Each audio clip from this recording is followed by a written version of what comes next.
Here's a little garden tip. From our garden to yours.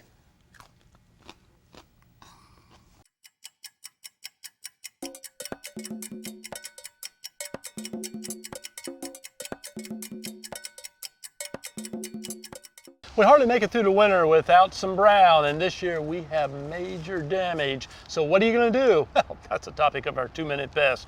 Celeste and I have been out gathering.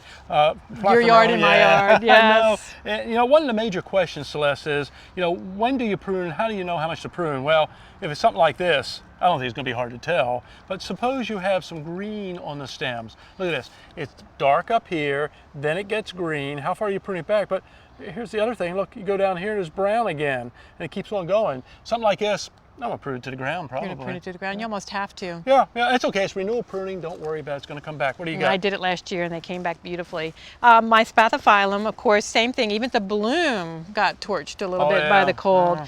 And this happened last year, and you know, by the end of the year, I cut some of it, but they all recovered and looked great. Now they're, of course, damaged again this year. I think the plants are getting used to it. What do you think? Probably. I'm getting used to it too. And the other thing is, you know, how soon do you do that pruning? I usually wait till all the cold's over, you know, all danger of frost. You do it right away? When I can't stand the brown, that's when I do the pruning, and I'm impatient. But look at this one here. This is off of my fern, and look at that. This is the fertile frond, by the way. It's the one with little brown portions up here. And what you find is that this was damaged, but up against the plant, they call them sterile fronds, the big green portion, it's okay. So I'll just pull this off, cut it off. It'll probably fall off anyway.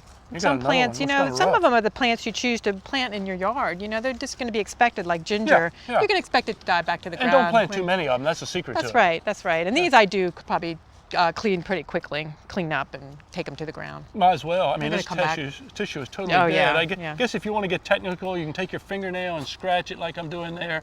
But when it's brown like that, kind of gray, it's all dead. Unlike you, Celeste, when I can't stand the brown, I'm going to do the pruning. You can do it too.